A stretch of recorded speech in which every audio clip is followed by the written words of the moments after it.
السلام علیکم ورحمۃ اللہ وبرکاتہ۔ ایک مرتبہ پھر آپ کے سامنے میں ایک اہم سوال کے حوالے سے حاضر ہوں۔ سوال یہ پوچھا گیا ہے کہ کیا اسٹیکر جو میک اپ کے اندر لگایا جاتا ہے، اسی طرح نیل پالش ناخنوں پہ لگایا جاتا ہے اور اسی طرح آرٹیفیشل پلکیں لگائی جاتی ہیں، تو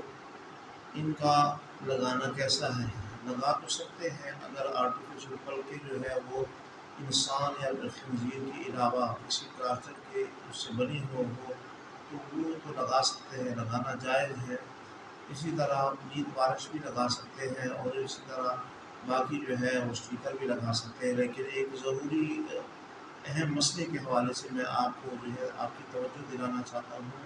اکثر شادیوں کے موقع پہ اس چیز کو کیا جاتا ہے،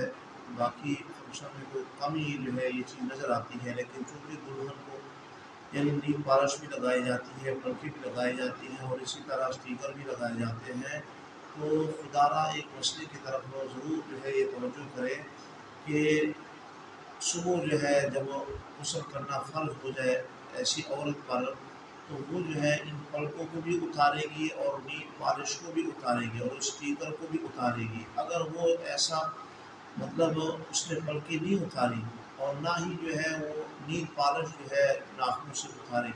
مہندی لگانے میں کوئی حرج نہیں ہے، لیکن یہ جو تین چیزیں ہیں ان کو اتارنا جو ہے وہ لازمی ہے۔ اس کے بغیر جو ہے نہ تو غسل ہو سکتا ہے اور نہ ہی جو ہے اس کا وضو صحیح ہوگا۔ وضو کے اندر بھی چونکہ چہرے کے اندر پلکیں آ جاتی ہے اور چہرہ دھونا جو ہے وہ فرض ہے، اسی طرح ہاتھ بھی دھونے جو ہے کونیوں سمیت دھونا فرض ہے، تو یہ ناخن بھی ہاتھ کے اندر داخل ہے۔ تو اگر یہ آپ اس کو دور نہیں کریں گے تو نہ تو آپ کا وضو ہوگا اور نہ ہی غسل جنابت بھی آپ کا نہیں ہوگا۔ تو اس لیے یہ اس بات کی طرف میں توجہ آپ کی دلانا چاہ رہا تھا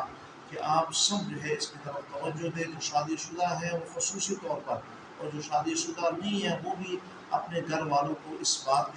پر متنبہ کریں کہ اگر غسل فرض ہو جائے یا وضو کرنا ہو تو پھر ان چیزوں کو دور کرنا جو ہے وہ لازمی ہے۔ اس کے بغیر نہ تو آپ کا وضو ہو سکتا ہے نہ ہی غسل آپ کا ہو سکتا ہے۔ اس پیغام کو جتنا